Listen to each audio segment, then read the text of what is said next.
Hello everyone, and thanks for joining us for today's webinar, How to Create a Competency-Based Training Program. My name is Jessica. I'm on the marketing team with Biz Library, and I'll be the host for today's session. Before we get started, I want to go through just a couple of housekeeping items. First, what you should see on your screen. On the left-hand side of the screen, this is the webinar viewer, so this is where you'll see the content that we're sharing with you today.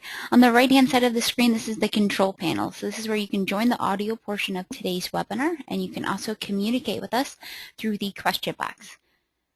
The default mode for the control panel is for it to collapse. If you want to open the control panel back up, simply click the orange box with the white arrow in it, and it'll expand for you.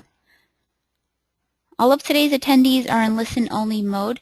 You can join the audio portion of today's webinar either through the teleconference line. You can also listen through your speakers. If you're going to listen through your speakers, I recommend either using a pair of headphones or a headset to get the best audio quality.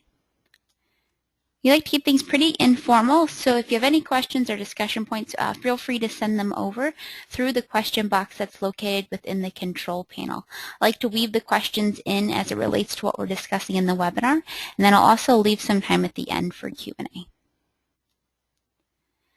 I am recording today's session, so I'll make a link to the webinar recording as well as the slides and follow-up information available on our blog after today's session. So that's bizlibrary.com/bizblog. I also put a link up to the slides in the chat panel on the right-hand side of your screen. You should have also received a link to the slides in the reminder email that you received this morning. I'll send the webinar recording as well as the slides and follow-up information in a follow-up email that you should receive within 24 hours. Today's session is approved for 1 hour CE credit for all of you HR professionals attending. I'll make a link to the completion certificate available at the end of today's webinar. I'll also send out a link to the completion certificate in that follow-up email that you'll receive within 24 hours. The most important thing is the program ID number or the activity ID number. That's what you'll need to record with HRCI. If you'd like more information on certification or recertification, I encourage you to visit hrci.org. Again, my name is Jessica. I'm on the marketing team with Biz Library.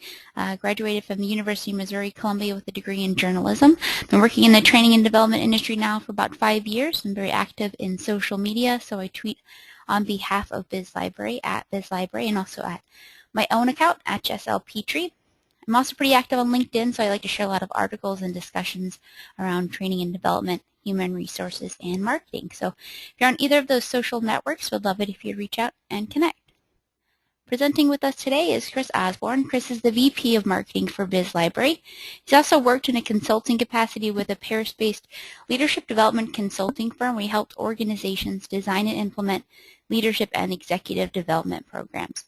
He's been performing learning development and training functions formally since 2000 and informally for organizations since 1987. Prior to Chris's move into the business sector, he practiced law in the areas of labor, employment, and business litigation for over 12 years. He graduated from WashU School of Law with honors in 1987. Chris is also active in social media, so you can find him on Twitter at Chris Osborne STL, and he's also on LinkedIn. So I'm sure he'd appreciate it if you reach out and connect as well. Just to give you a little bit of background on Biz Library, Biz Library is a leading provider of online employee training and e-learning solutions. The award-winning content library contains more than 7,000 online employee training videos covering every training topic area, so things like communication skills, leadership and management, sales and customer service, compliance and safety, desktop computer skills, and more. Additionally, Biz Library's LMS, or Learning Management System, and social learning technology platform help HR and training leaders improve and manage employee learning. All right, so enough about us. I have a quick poll question to tee things up for today. So you should see the poll pop up on your screen in just a minute. So are you currently using competencies in your training program? So is it A, yes, we're just looking to get a few ideas today. B, not yet, we're looking to implement competency-based training in the next 6 to 12 months. C, not yet, we'd like to use competencies in our program, but we're not sure where to start. D, no, not sure if competency-based training is the right solution for our organization. Or E, something else. Hey, Jessica, how you doing? Hey, Chris, I'm great. How are you? Well, I am just fine, although I'm resisting ever becoming competent. Well, that's interesting. No, actually, this is a great topic, though, because this cuts right to the very heart of what I think, anyway, should be, a foundational conversation in the industry about what in the heck it is we're doing. What's our purpose? What purpose do we serve our internal clients, and what purpose do we serve in helping our organizations? And this is, I think, at least from my perspective, and I hope we can make this case for you today, this is a methodology that has been around a while, but it is a methodology that I think retains some vitality and validity with some rethinking in this marketplace. And this is that's why this is such an exciting area to me. I love thinking about new innovations and new trends in learning and learning technology. And this is an opportunity for us to revisit sort of an established best practice and explain exactly how to bring it up to date and make it current, and give you a framework, I think, to really deliver value to your employees. At least I hope we can do that today.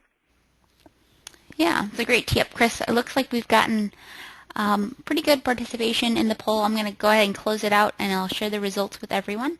So it looks like we've got, 32% say no, not sure if competency-based training is right for their organization. 31% said yes, just looking to get a few ideas. 8% said something else. 24% said no, not yet. We'd like to use competency-based training, but they're not sure where to start. And then 5% said we're looking to implement in the next 6 to 12 months. So a little bit roundabout way of presenting those results, so sorry about that. But you should see them on your screen. We have some training for that, I think. Right, I know. Interesting results. I mean, if you really think about it, that's pretty evenly split there between the top 3 answers. And I really do believe we have something to offer everybody. When I mentioned earlier that competency-based training isn't new. I mean, you can go back and find thought leadership in this space, 20, 25 years old. But what I think is important for us in this industry, in this profession, to recognize is the training world is so different. Our employees are different, and I think the demands on us as learning professionals are different today. But competency-based training is a remarkably effective way to really deliver impact. And I hope we can make that case for you today. So those of you who are doing it, maybe we can give you sort of some checkpoints to go back and reevaluate sort of what you're doing. Are there places we can improve the impact? Those of you who aren't sure whether this is a good idea, maybe you can kind of go, okay, we've got limited resources, limited budget, limited time. Okay, now I can see a way to focus a little better. So anyway, I'm excited to get to jump into this here. All right, sounds good, Chris. So you've teed up a lot of what we're going to cover. At least there's kind of 3 high-level points that we'll hope that you'll take away from today. Chris, you should have the ball. I can see the slides. Looks like we're good to go. Yeah, well, thank you. Jessica, thanks for getting us started today. Appreciate it. And again, the polls, I love the polls that Jessica writes for us, and today's is no exception. It is a super way to begin this conversation. And again, the second and third pieces of this here, I want to make sure I just kind of tee up. We want to talk to you about what characterizes competency-based training programs, particularly in this marketplace. And we don't want to leave you just sort of kind of going, okay, well, it's a great. We've got a straightforward I wish it was a 3-step or a 2-step process, but a straightforward 7-step process that you can use to implement a competency-based training program beginning today. Now, don't let the 7 steps intimidate you. You're going to get copies of the slides so you can walk through them. But many of these steps you're probably already using in one way or another. But when you think about them a little differently and apply them with an eye towards building a competency-based training program, I think you can get more value out of them. So that's kind of the idea behind presenting it in the way we are. So does competency-based training remain relevant in today's evolving workplace? I think the answer from our perspective is absolutely. But the more important question, at least I think it is, and it's always, I love the question why. Why is it relevant? And you may have seen this acronym. If you visited with us in any webinars, you know that we've used this acronym before, VUCA, which stands for volatility, uncertainty, complexity, and ambiguity. And it's a term that I first saw coined related to the business world in an article called The Importance of Agility, which appeared in Human Resources Executive Magazine, the cover article last February of 2013, I apologize, to describe this marketplace. And the more I read that article, first it's an incredibly inspiring article and brilliantly written, but it works. I mean, think about what's happening in the marketplace around us. I mean, this is absolutely a great way to think about it. It is volatile. I mean, who knows what's happening? The level of complexity of the challenges and problems we're dealing with,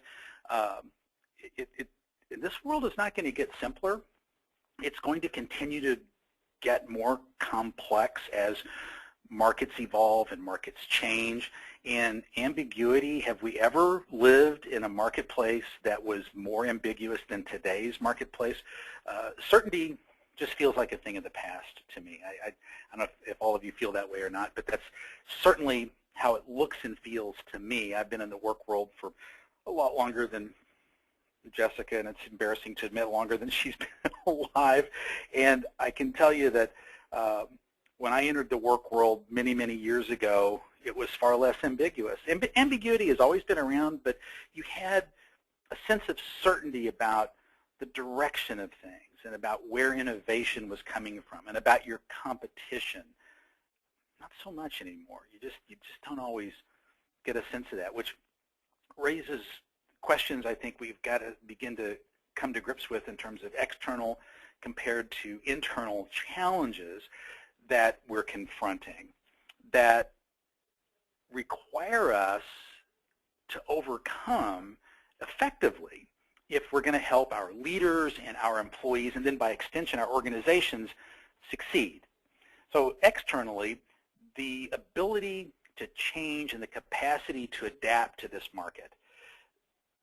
To the extent that we can increase our capacity and capability to change and be flexible and adapt to this VUCA world, those leaders, those employees, those organizations that have a high degree of flexibility or agility, if you want to use that word, we're going to be set up to be pretty successful.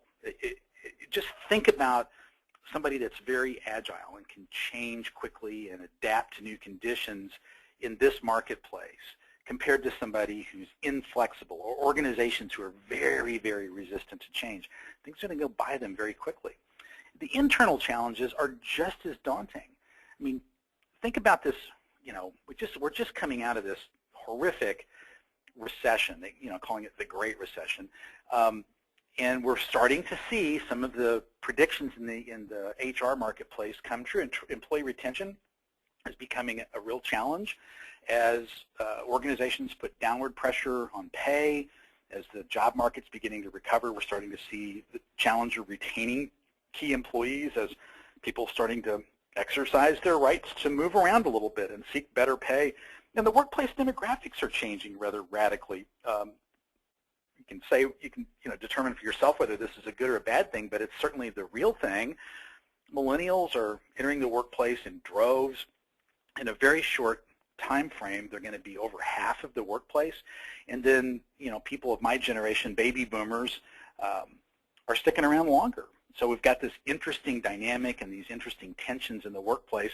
And you got Gen X caught right in the middle, ready for senior leadership, ready for different kind of challenges, and boomers hanging around blocking advancement opportunities. So it's just going to be an interesting dynamic emerging over the next 5, 10, 15 years in terms of workplace demographics. So in order for us to adapt our learning strategies to meet these challenges, in many ways we have to turn it on its head. in order to do this well. If you step back and think about it, back when I first started working in this space and helping organizations with learning and development, whether formally or informally, learning strategies were really top-down driven. Sort of, okay, as an organization, here's what we deem important, here's the content we want you to absorb, and here's our schedule for absorbing it. And it was very much a, top-down on our schedule. Just that's the traditional way organizations did it. It wasn't bad, it wasn't good, it's what we knew. It's how we did things.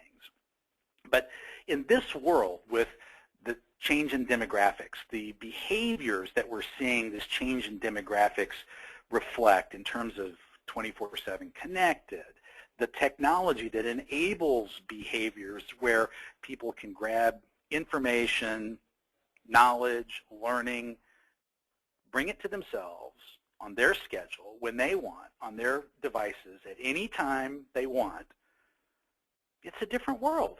People, away from work especially, they don't need to wait for somebody to tell them when a movie starts or where a restaurant is located or what the latest CNN headline is or what the score in the game is. They can whip out a smartphone or a tablet and find out for themselves when they're interested, when they're ready.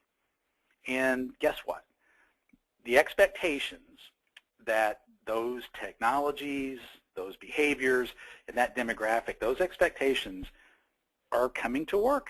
People expect the same sort of access to information, and we're going to have to respond to that. And this ties right into that demographic. This was participation in the workforce by generation. 40% baby boomers, that's going to decline, but look at that millennial, a third in 2012, it's going to be 50% pretty soon. That is a change. It's just a demographic tsunami that's going to overwhelm us, and we're going to have to adapt to it. And this is the behavior and technology piece of it. 9 out of 10 Americans who take their smartphones to work use them, and most importantly, they're using them for work-related purposes. So we have a choice. We actually do have a choice. We can react to this and be a part of it, or we can ignore it. We can choose to ignore the way people are accessing information and the needs that they have for on-demand information, or we can participate. This is a wonderful graphic based upon some research conducted by Robert Kelly at Carnegie Mellon University. Now, the first round of this research was published in 1998. And when Kelly first published this research in 1998, he found that about 2/3 of the information we needed to perform our jobs as of 1986 we held within our brain. We just knew it.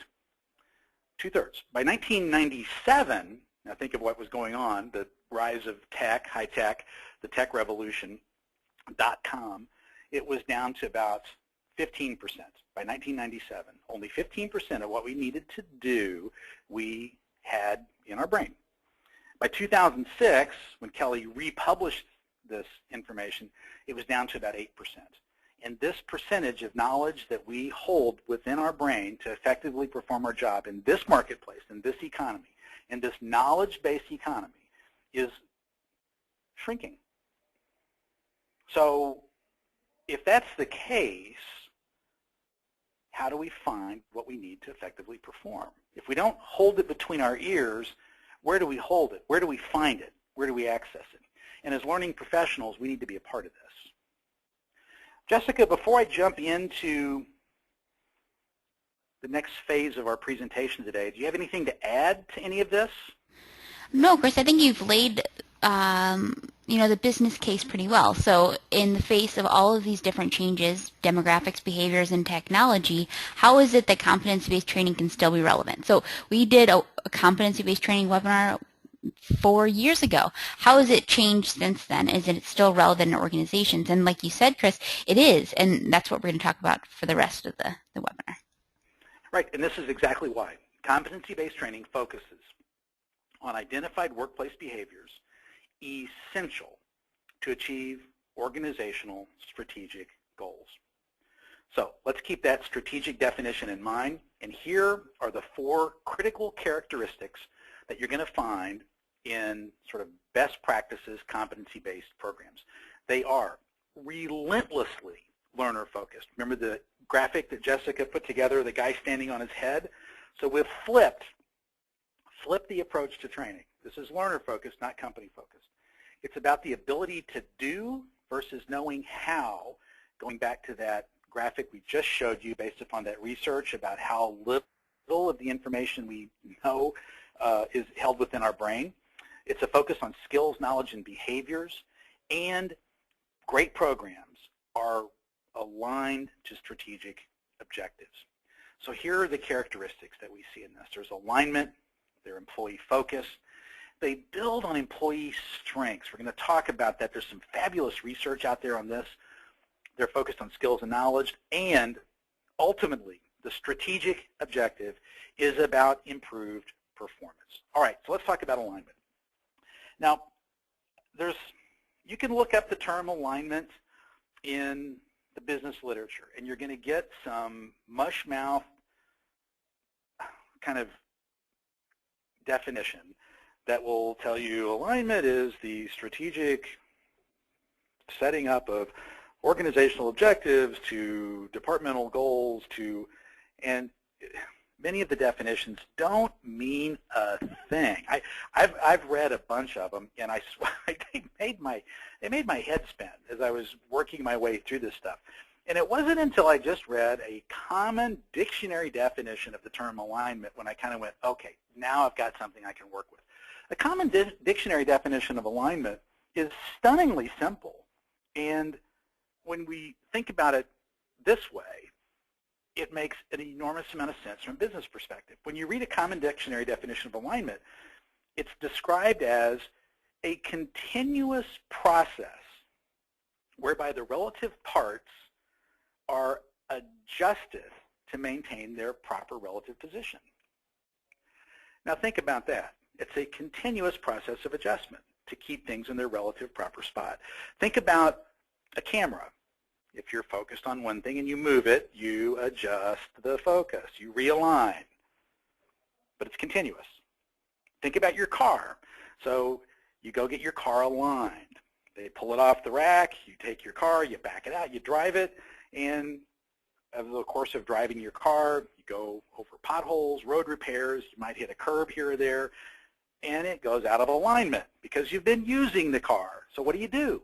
You go get it realigned. It's adjusted again. And it's the same thing with organizational goals and the training and development that go along with that.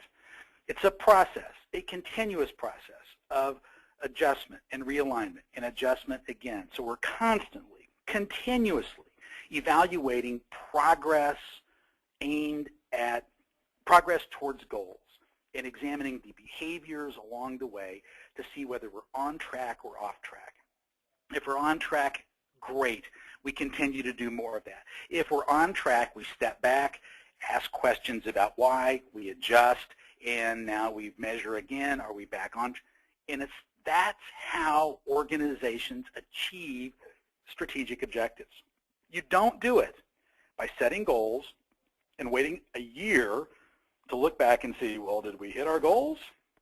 When you do that, I can guarantee you, you are not going to hit your goals. Think of alignment as constantly looking through the windshield, and the traditional approach to alignment is looking through the rearview mirror. This is a constant process of adjustment. That's what this is about.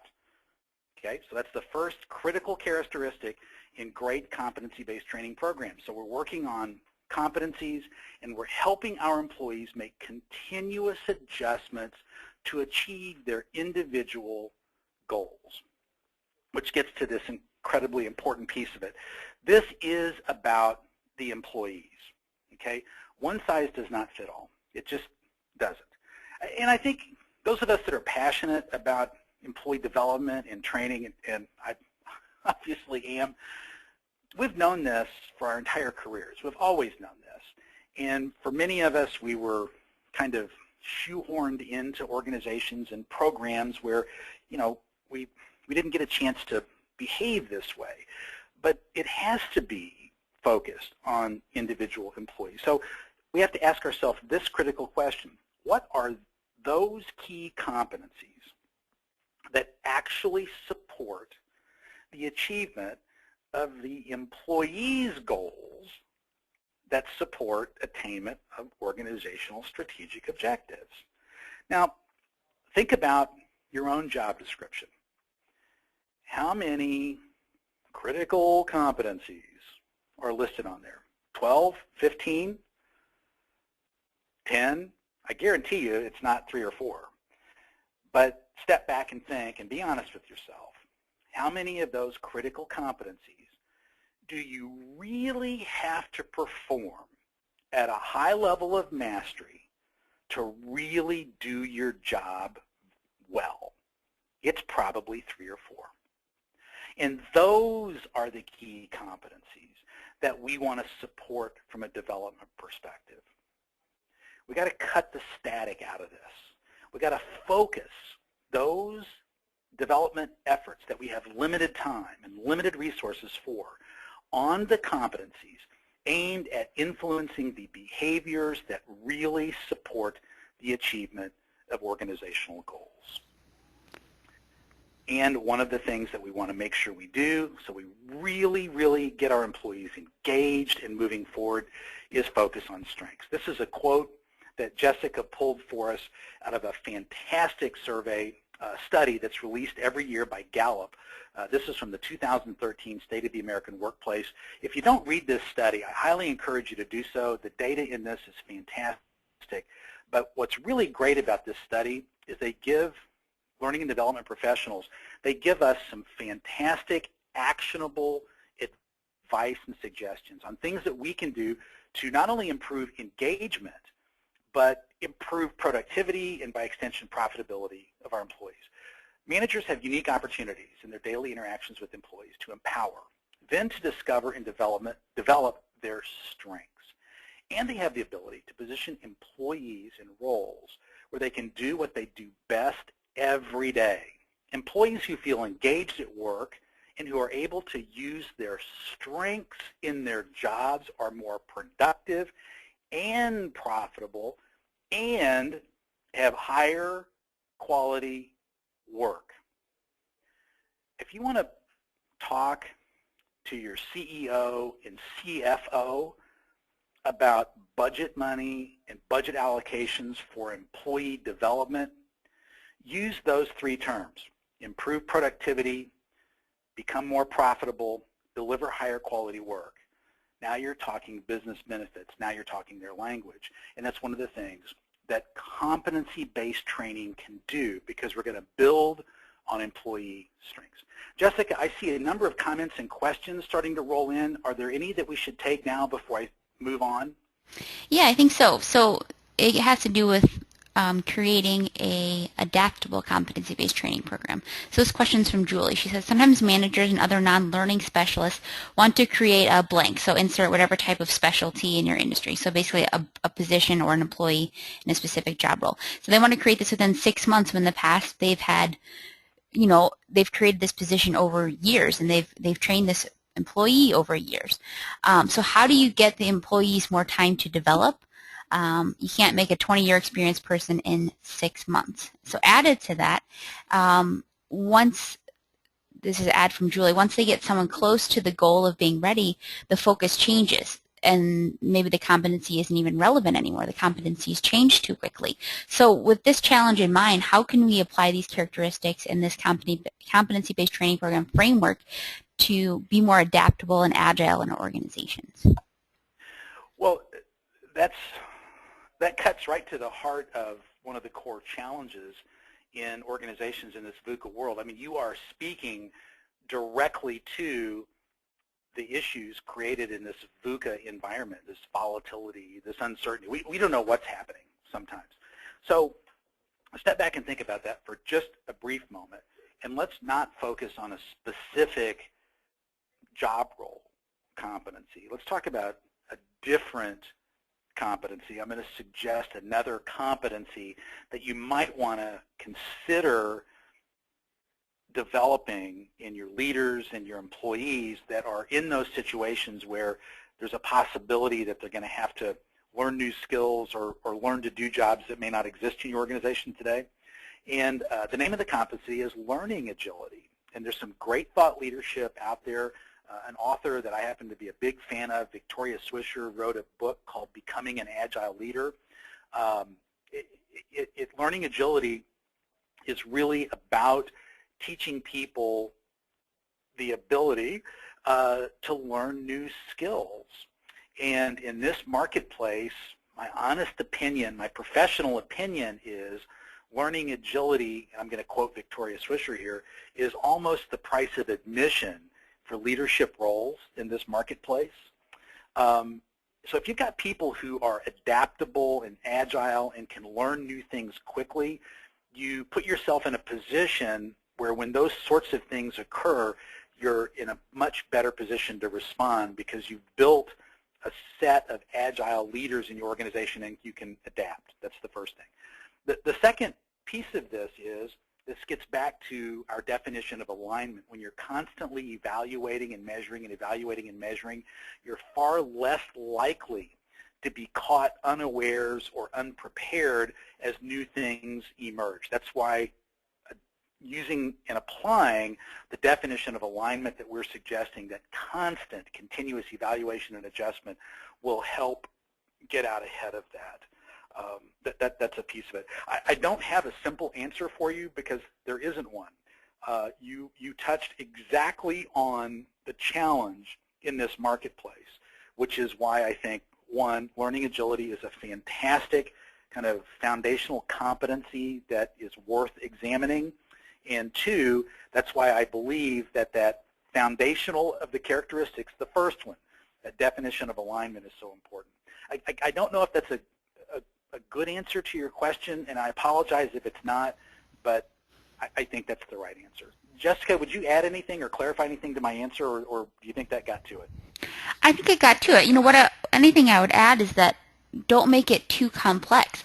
A lot of people are building competency-based training programs that have 50 to 60 competencies, and so that's hard to be agile or adaptive with. So if you're trying to focus on all of these things, how can you do anything successfully? So focus instead on 3 to 4 competencies that you know are going to be critical to this role, to this employee, to this person, to make them a more effective leader or a more effective manager.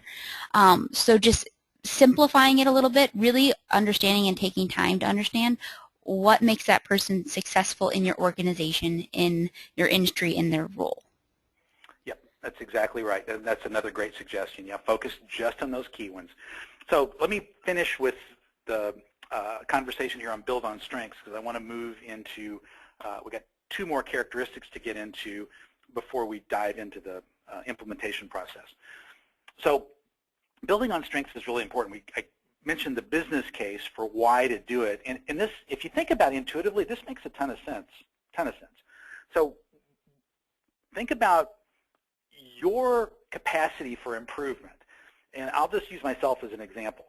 I can do corporate finance. I kind of understand the principles, but you know, I'm not motivated to do it. I'm not particularly good at, you know, so I could spend hours and hours and hours in development there for marginal gain. On the other hand, I am very motivated towards public speaking and presenting and teaching and educating. And I can grab a book about presentation skills or listen to an expert like Mary Sandro on presentation skills, and in a very short period of time pick up a tip or an idea that I hadn't thought of before and have a big gain in effectiveness. When we build on strengths, all of us have that kind of capacity. You know, it's really how to do it. And then you also build on strengths of learning styles. How do your employees learn? Everybody's different. We're all unique in that respect. Jessica and I have very similar traits in terms of our curiosity, the way we like to explore different things, but we'll find the same content and absorb the same content in very different ways. I like to read, think, and reflect. Jessica will almost always gravitate to video first. If the video catches her attention, then she'll go to the read and reflect. Not bad, not good, it's just different styles. But by having resources, on-demand and self-paced resources that the two of us can access based upon our learning styles and strengths that help us deal with the complexity of this workplace, the skills that we need, the knowledge that the two of us need to effectively perform, we're able to do exactly this, build on two elements of strengths, not only what we do well to perform, but the strengths of how we learn and how we take in information. So that's another important element of this. Jessica, I know is speaking for you there, but I think I'm right, and we're just going to keep right on going here. The next piece of this is to focus on skills and knowledge. But the thing about this, I totally love talking and sharing ideas and just having exploratory conversations with people. But you have to stay relentlessly focused on your learning plans, on knowledge being gained, with the sole purpose of supporting enhanced performance.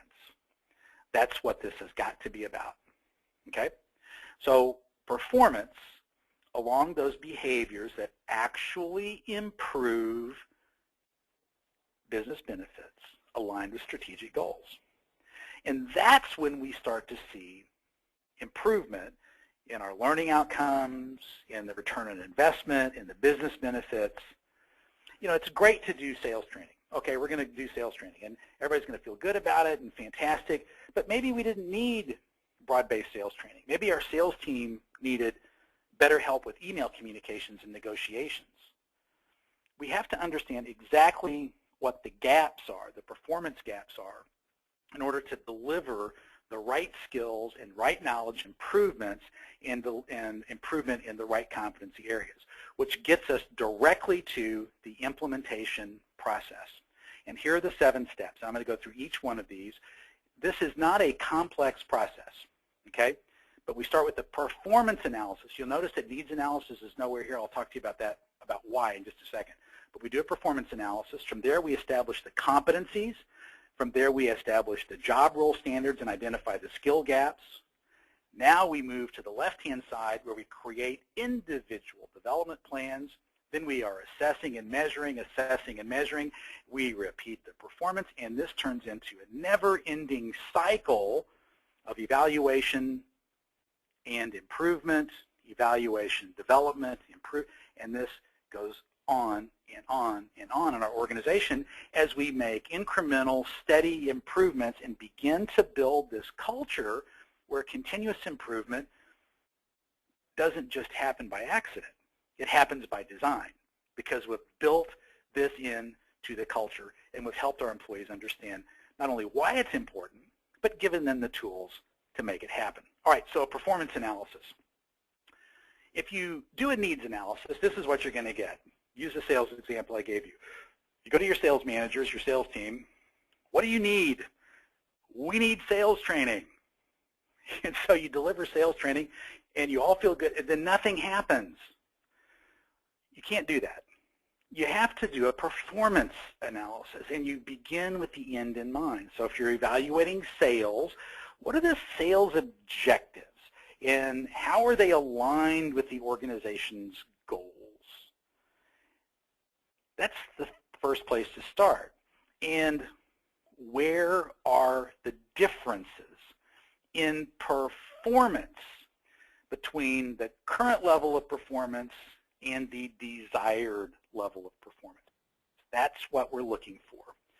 We need to understand how to get there quickly, and we have to understand the need for competence in the areas where we see performance gaps. That's the critical piece of this. We have to understand the performance gaps.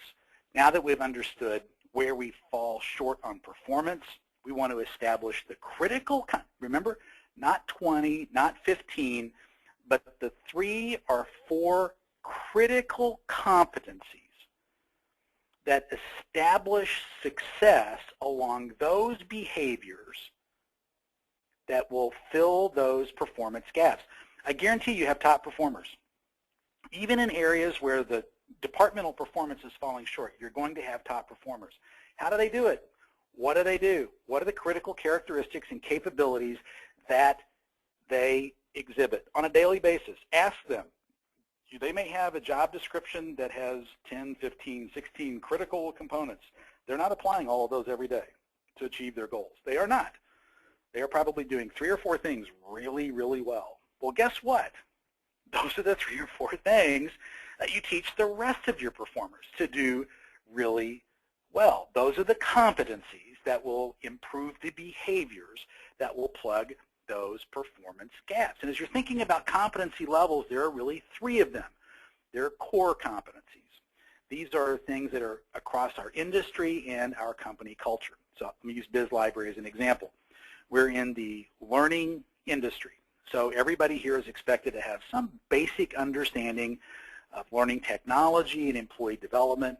Culturally, if I was going to describe our culture, we have a saying around the organization, smarter every Friday, and we really live that. So we expect everybody to make little incremental improvements week by week. Want to be a little smarter and share that with everyone. That's our culture. So the core competencies to work here, some knowledge of the industry, and curiosity, and the commitment to continuous learning. Those would be core competencies, examples of that. Then job family competencies, pretty straightforward. You've got HR, finance, accounting, operations, whatever they are. So every person within those groups has certain level of competency necessary within that discipline based upon their job role. So you have entry-level mastery, you have manager-level mastery, and executive levels of mastery. And those are the competency levels that you're trying to assess and improve. Now, we mentioned earlier the idea of new and emerging competencies in this VUCA world, and this gets back to the competency I mentioned earlier, this idea of learning agility. I think this is a great way to begin to address this very issue. There was a great infographic published in LinkedIn not that long ago. I don't remember exactly when they published it, but they listed the top 10 self-identified job titles that people put in their own profiles that didn't exist or were marginally existed 5 years ago. And it's stunning. Job roles that didn't exist 5 years ago. And they're like big-time jobs today, like social media marketing, UI developers. I mean, there are a lot of web and marketing technology jobs. There's some fitness jobs in there too, but we don't know what's going to be important in our organization in the next 3 to 5 years. That's absolutely true. So we have to begin thinking about building the capacity within our organization to do this, to learn new and emerging competencies, which gets to our professional role and our professional obligation within our organization. We need to get ahead of this, and we need to understand in our industry, if it's telecommunications, if it's manufacturing, what are the new things that are coming that I need to help leaders and employees in my organization understand how to do well. If I can understand those things, then you can begin to help get ahead of that and create a strategic framework for success in your organization. Okay, so now we've established the levels of mastery that we need by each individual job. This is really the next step of this. So I've got my individual contributors. Here's where I need you along these competencies. I've got my managers. I've got my executives. And this begins to lay out for us the way we're going to plug those performance gaps that we've identified in each level of our implementation process up till now. And from here, we're in a position to really begin to hone in on exactly where we are today and where we need to be in order to reach the level of performance we are looking for. All right, so just to quickly review this implementation process, okay? So we start with the performance analysis, okay? We're going to establish the critical competencies necessary to plug the gap between the current level of performance and the desired level of performance. From there, we've established job role standards. We've got executive, we've got manager, we've got individual contributor. And once we've established the job role standards that we need at each one of those levels, now we're ready to identify the specific skill gaps at each level that exist in order to meet our performance objectives. Okay? So I hope that makes sense. So those are the first 4 critical steps in an implementation. Performance analysis, establish competencies, establish the job role standards, and now we're going to figure out exactly where the skill gaps are. Now, again, the key thing here is 3 to 4 competencies. We cannot make this overly complicated, and we want to make sure that we're identifying the applied competencies to success. So if there are 8 competencies, I'm just going to use marketing as an example. Say we've got 8 competencies that our marketing coordinator has in her job title, and there are 5 of them that she rarely uses. Do we spend any time at all trying to formally develop one of those? The answer is no. We focus on the 3 that she really uses daily to achieve the level of performance we need her to achieve. That's what we're talking about there. Jessica, are there any questions I should take before I move into individual development plans and the assessment and measurement? No, Chris, I think everyone's eager to get into the development plans, so I think we're good to go.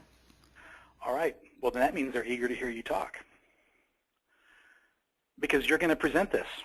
Okay, sounds good. All right, so here's a basic idea of how you can start to create an assessment or identify some of those skill gaps. So this could be something that could be targeted both to the individual, and you can also look at it from a group level. So the idea is that you have your key competency, and then you've outlined key behaviors that support that competency, and then you can assign just like a basic Likert scale to it. So for example, this one is customer focus. So some of the supporting behaviors considers both short and long-term interest of the customer in making service decisions. So on this Likert scale, how would you rate yourself? Maybe their manager rates them as well. Maybe a peer rates it. It could just be manager, peer, or it could be 360, whichever you think would work best in your organization. So here's just an example. I'll put a link to some additional examples of competencies and supporting behaviors, but that'll give you an idea. So from this, you can then track it, and you'll say, okay, so these are where the gaps are. So, and then you can also look at, okay, where are the gaps? Is there a huge gap between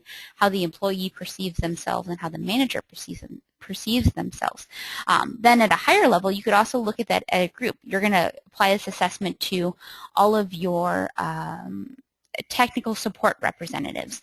So as a group, where are there major gaps? So maybe you would do something like, if there's a major gap for technical support in the area of communication skills, maybe you would do something that is both self-paced, and maybe you do something that's more of a classroom style training, because you know it's going to be applicable to a lot of people. So it can help drive some of those learning and development activities that you're going to suggest down the line. So from the skill gaps, the next piece is of implementation is creating individual development plans. So again, those identified gaps will help us to develop this for each employee, and it'll help that employee focus on specific development activities that will help them close the gap. So the idea is to close the gap from the current level and the desired level in the specific skill or knowledge area.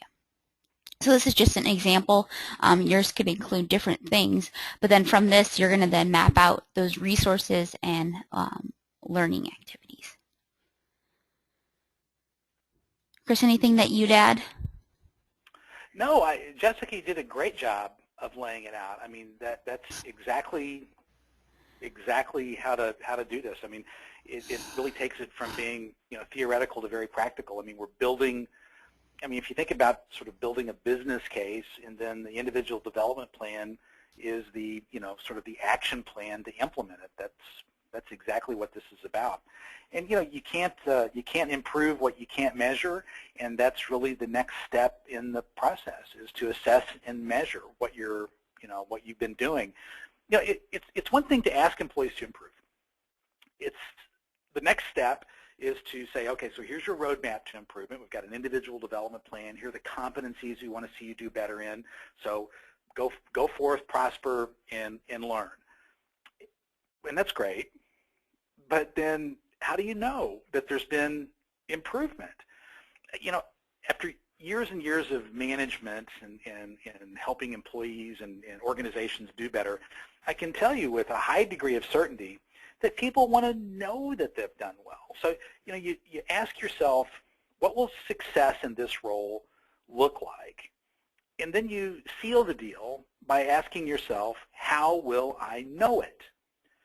So as you're doing these, you do the performance analysis, you identify the gaps, you got this individual development plan, you have to be able to easily and quickly and in a very transparent way be able to measure the improved performance. And if you have a gap between your current desired level of performance and the current and the desired level of performance, how do you know the gap exists? And that's the gap you're trying to fill. Well, how are you measuring current versus desired level? That's really what you're attempting to move. So use those same measurements to measure the improvement of performance in your employees. You don't need to create exotic measures to do this. You've got metrics in place now that measure the success or lack of success of your organization and departments and teams. Use the same measures.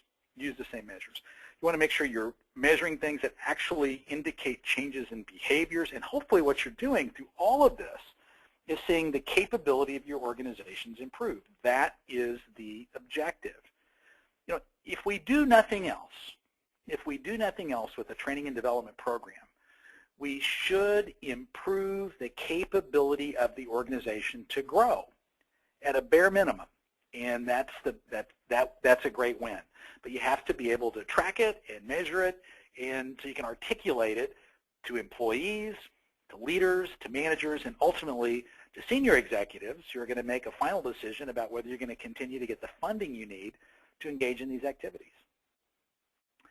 And Jessica, I'm going to turn it over to you so you can talk to us about some recommended resources, and then I'm going to open up the question pane and we'll finish taking questions.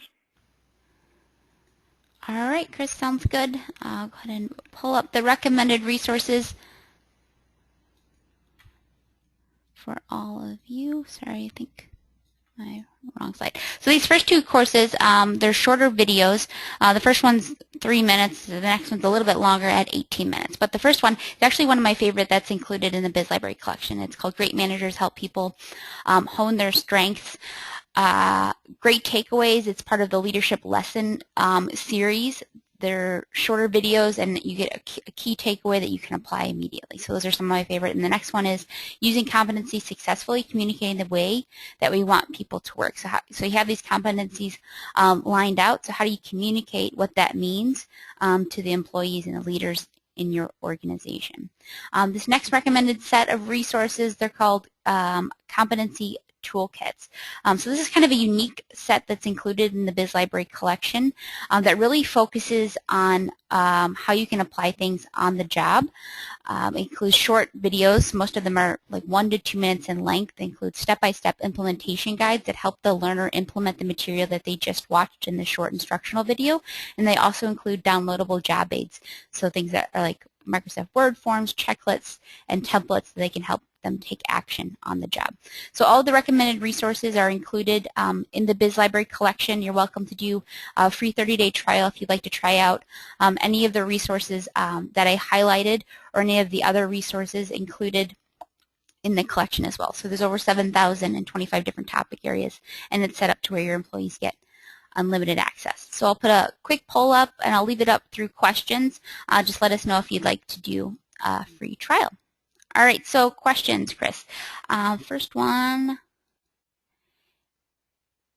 is from Dave. So he says, our training audience is varied from different disciplines within our organization.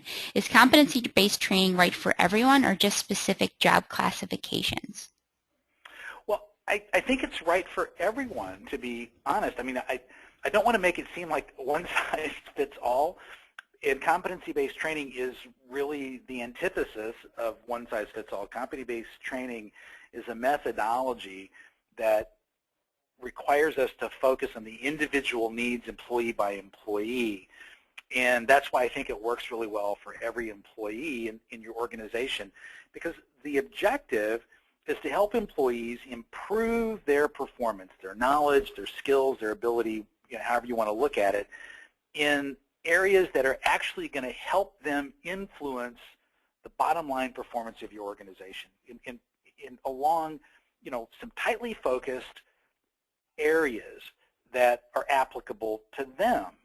That's why I think it works well. So if you're a programmer or an engineer or a senior leader, the ability to focus on 2 or 3, maybe 4 areas of development that really can move the needle, so to speak, it works really, really well. I mean, that's the beauty of it, rather than sort of throwing a lot of development opportunities against the wall and hope something sticks, 1, and 2, hoping that something that's stuck actually helps the organization improve. You're leaving a lot to chance. Competency-based training really begins to get everything focused. It creates a sense of focus and purpose to what you're doing. That's why I think it applies. Jessica, I saw a comment early on that I'd like to address, if you don't mind. Sure, go ahead. Yeah, it comes from Veronica. She said, I guess it was in response to our poll, she said, the biggest challenge is the time to create the curriculum. And Veronica, I'll tell you that is a challenge that we hear over and over from people. And we just got done with our client conference, and this is a common challenge that all of us in learning and development face. And again, this is part of the reason that I'm such a big fan of a competency-based approach to training, because this helps create a focus. So we're not kind of swinging in the dark, so to speak, and trying to build this huge broad-based curriculum to address, massive training needs. We can really hone in on, a handful of critical competencies, employee by employee or team by team, and the challenges then of creating a curriculum become a lot less daunting. I think that's one of the ways to get at that. Jessica, you just posted another good question. Yeah, this next question comes from Megan. So she asked, if using a competency-based training program to develop employees and prepare them for promotions, do you still strongly consider the years of experience typically required for that higher level of work? I'm not a big fan of promotion based upon years of experience alone. I really think we have to kind of give up, and this is a cultural thing. I'll just be real honest with you about this. And so this is just me. I'm just going to speak to you from the heart here. I think we kind of have to give up the notions that years of experience are an automatic qualifier for promotion. Let me give you a very specific example. Let's assume that we have a brand new software platform that we are bringing on board that's mission critical to the success of a particular department or the broader organization. And so the person who would be in line to manage that platform, manage the team running the platform, is a dinosaur like me, a baby boomer, who's not the most technology savvy human in your organization. In other words, by sheer dint of seniority, maybe is the right person, but doesn't have the requisite skill set and knowledge and ability to effectively lead the project. On the other hand, you have a younger person who is incredibly tech savvy with the right leadership skills and the right knowledge and the right ability. What's the smart promotion? The right promotion is to put the right person based upon their actual ability in the right role. There's Jim Collins, and I'm not always a big fan of good to great, but I love the analogy that he says, the first challenge is to get the right people in the bus, and then the second challenge is to get the right people in the right seats in the bus. And that experienced person may have a great role to play in your organization, but that's the wrong seat. The right person in the right seat is the younger person. So I think you have to really focus on the skills and ability and capacity to do the job. I think that's the right thing to do it. All right, one more question from Nora. So measuring competency on soft skills is a challenge for our CBT program. Any suggestions? Yes. So think about soft skills inform everything we do. We have to communicate effectively. We have to be able to interact cleanly and effectively and efficiently with others to do everything that we do. So go back to the idea of performance analysis. So we've got a performance gap. I'm going to use sales as an example. So we have a performance gap between where we want the sales team to be and where we need them to be. The typical way you would measure sales performance is closed deals or won business, whatever the case may be.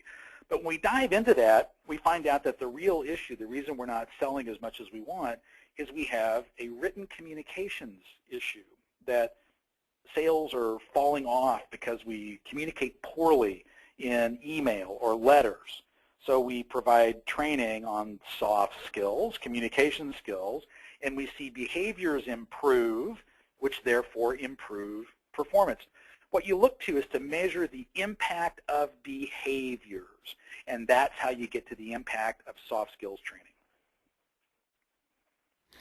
All right, I'll go ahead and wrap up for today.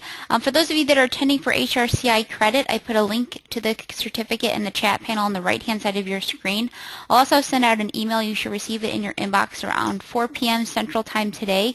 That'll include a link to the certificate as well as the webinar recording, slides, and follow-up information. I'll post that all up on our website today as well at bizlibrary.com/bizblog. Upcoming webinars, so we host these webinars every week. They are free to attend and they are HRCI approved. Next week is 10 tips to overcome the training usage dip, and then onboard not overboard, accelerating new hire training. So you can see all of our upcoming webinars on our website at bizlibrary.com/webinars. So again, thank you so much for attending today. Thank you for all the great questions and participation, and thank you, Chris, for presenting. Thanks, everybody.